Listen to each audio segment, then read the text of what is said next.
کے اندر ہمیں عزت ملی، کائنات عالم کے اندر عظمت ملی، اشرف المخلوقات ہونے کا شرف ہمیں ملا۔ حضور اکرم علیہ السلام وہ ہستی ہیں کہ جن کے در دولت سے، جن کے دسترخوان سے صرف انسان ہی نہیں بلکہ 18,000 مخلوق جو ہے وہ پڑھ رہی ہے۔ فیض حضور کے در دولت سے ہر کسی کو نصیب ہو رہا ہے۔ صاحب روح البیان علامہ اسماعیل حقی رحمۃ اللہ علیہ نے لکھا ہے کہ جب اللہ نے اپنے محبوب کو دنیا میں بھیجنا چاہا تو حضور کی اللہ نے ایک شکل روحانی بنائی۔ شکل روحانی کیا تھی؟ کہتے ہیں کہ ان اللہ تعالی خلق محمدا روحہ کہیتہ فی الدنیا فجعل راسہ من البرکۃ وعینیہ من الحیاء واذنیہ من العبرہ ولسانہ من الذکر وشفتیہ من التسبیح وکفیہ من السخاء ووجہہ من الرضا وریقہ من اصل الجنہ لما اکملہ بہذہ الصفات ارسلہ الی ہذہ الامہ۔ کہ اللہ نے اپنے محبوب کی شکل روحانی بنائی، اور شکل روحانی کیا تھی کہ اللہ پاک نے حضور اکرم علیہ السلام کے سر مبارک کو اللہ نے برکتوں سے پیدا کیا، حضور کی آنکھوں کو شرم و حیا سے پیدا کیا، حضور کی زبان کو اپنے ذکر سے پیدا کیا، ہونٹوں کو تسبیح و تحلیل سے پیدا کیا، حضور کے ہاتھوں کو جود و سخا سے پیدا کیا، حضور کے پسینے کو جنت کے شہد سے پیدا کیا۔ علامہ اسماعیل حقی کہتی ہیں کہ جب اللہ نے کائنات عالم کی ساری کی ساری صفات اپنے محبوب کے دامن کرم کے اندر رکھ دی، پھر رب نے کہا کہ ارسلہ الی ہذہ الامہ، کہ پوری کائنات عالم کی سارے جلوے تیرے دامن کرم کے اندر رکھ کر محبوب دنیا کے اندر بھیج رہا ہو۔ اب دنیا کے اندر جانا تیرا کام ہوگا، پوری کائنات کے تاج محمد کے دہلیز پہ جھکا دینا یہ مجھ رب ذوالجلال کی ذات کا کام ہوگا۔ حضور کی شکل روحانی جب بنائی گئی، پھر صاحب دارمی نے لکھا ہے کہ اس شکل روحانی کو اللہ نے ایک قندیل روحانی کے اندر رکھا۔ 1000 سال تک عالم ارواح کے اندر حضور اکرم علیہ السلام کی شکل روحانی کا طواف ہوتا رہا۔ عالم ارواح کے اندر رب نے روحوں کو حکم دیا کہ ان میرے محبوب کی شکل روحانی کا طواف کرو۔ تو عالم ارواح کے اندر جب حضور کی شکل روحانی جن کو قندیل روحانی کے اندر رکھا گیا تھا، عالم ارواح کے اندر ہر روح کو حکم ہوا کہ حضور کی شکل روحانی کا طواف کرو۔ تو اس شکل روحانی کے طواف کے دوران صاحب دارمی لکھتے ہیں کہ شکل روحانی کی جب حضور کی شکل روحانی کا طواف کیا جا رہا تھا تو جس کی نظر حضور کے سر مقدس پہ پڑی اللہ پاک نے اسے سلطان بنا دیا۔ جس کی نظر حضور کی آنکھوں پہ پڑی اسے وسیع النظر بنا دیا۔ جس کی نظر حضور کی ناک پہ پڑی رب نے انہیں طبیب اور عطار بنا دیا۔ جن کی نظر حضور کے ہاتھوں میں پڑی اللہ نے انہیں سخی بنا دیا۔ جن کی نظر حضور کی انگلیوں میں پڑی اللہ کریم نے خوشنویس اور قلمکار بنا دیا۔ جن کی نظر حضور کی انگلیوں کے ناخنوں میں پڑی اللہ کریم نے اسے قاضی، مفتی اور جج بنا دیا۔ جن کی نظر حضور کے پیٹ پہ پڑی عالم ارواح کے اندر حضور کی شکل روحانی کا طواف کرتے ہوئے جن کی نظر حضور کے پیٹ پہ پڑی اللہ پاک نے انہیں قناعت پسند بنا دیا۔ جن کی نظر حضور کی داڑھی مبارک پہ پڑی اللہ نے انہیں مہاجر فی سبیل اللہ بنا دیا۔ جن کی نظر حضور کے قدموں میں پڑی انہیں اللہ پاک نے مجاہد بنا دیا۔ جن کی نظر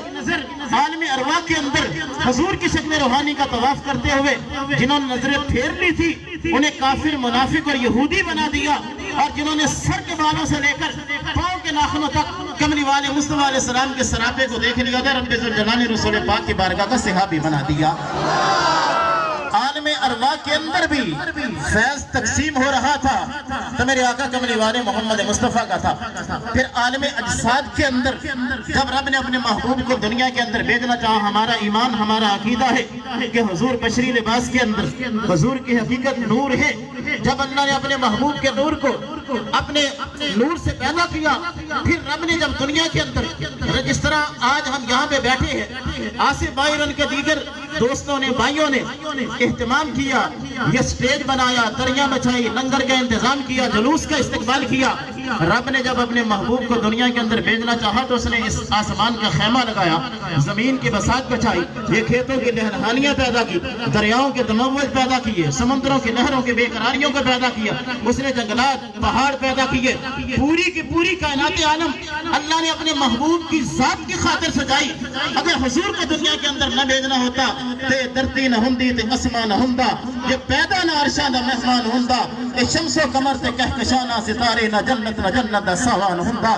یہ ساری کائنات رب نے اپنے محبوب کے لیے جب یہ تخلیق کر دی انسان بنا دیا آدم پیدا کر دیے رب نے پھر اپنے محبوب کے نور کو نور مجسم بنا کر دنیا کے اندر جب بھیجنا چاہا آدم کو دنیا کے اندر بھیجا اس اپنے سیدہ آمنہ کے لال کو دیکھا تو آمنہ سے پوچھنے لگے کہ آمنہ جس طرح کا لال اللہ نے تمہیں عطا کیا ہے کیا ایسا لال تو نے کہیں دیکھا؟ سیدہ آمنہ کہنے لگی کہ میں مکہ سے چلتی ہوں مدینہ یثرب تک جاتی ہوں بنی زہرہ کو قبیلے کو میں نے دیکھا بنو قریش کو میں نے دیکھا بنو ہاشم کو میں نے دیکھا کہنے لگی کہ میں نے آج تک کسی قبیلے کے اندر ایسا لال نہیں دیکھا اللہ نے مجھے عطا کیا ہے لوگ دنیا کے کونے کونے سے کعبے کا حج کرنے کے لیے آتے ہیں میں عرب و عجم کے قبائل کو دیکھتا ہوں عبد المطلب کہنے میں نے ساری دنیا لال کسی کو نہیں عطا کیا کہ جیسا محمد تجھے رب نے عطا کیا ہے ابھی یہ باتیں ہو رہی تھی رب نے جبریل کو بھیج دیا کہا جبریل جا کے تو بتا جبریل آئے جبریل کہنے لگے آمینہ تو نے کہاں دیکھنا تھا عبد المطلب تو نے کہاں دیکھنے تھا جبریل کہنے لگے مجھ سے پوچھ کے دیکھو میں نے ساری کی ساری کائنات دیکھی ہے جبریل کہنے لگے میں نے سدرہ کی بلندیاں دیکھی میں نے جنت کی ناز و نعمت کو دیکھا جنت کے حور و خلما دیکھے جنت کی کوثر و سلسبیل دیکھی جنت کی تسلیم و زنجبیل دیکھی جبریل عرض کرنے لگے میں نے آسمان کی بلندیاں دیکھی میں نے زمین کی وسعتیں دیکھی میں نے نبیوں کی غلامی کی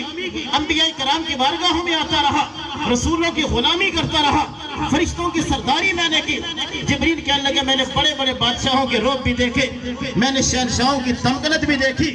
جبریل کہنے لگے مجھ سے پوچھ کے دیکھو عبد المطلب میں نے ساری کائنات عالم دیکھی ہے اور ساری کائنات عالم کو دیکھ کر اس نتیجے پہ پہنچا ہوں کہ حسینہ جمیلہ دا منہ موڑ دیتا رب نے محمد بنا کے قلم توڑ دیتا کہ پوری کائنات عالم کے اندر اسی لیے تو یہی جبرائیل جو نوریوں کا سردار ہے جب شب معراج حضور کے قدموں کے تلووں کو چوم رہا تھا تو قدموں کے تلووں کو چوم کر جھوم جھوم کے کہہ رہا تھا کہ نہ جنت کی کلیوں میں دیکھا مزہ جو محمد کی تلیوں میں دیکھا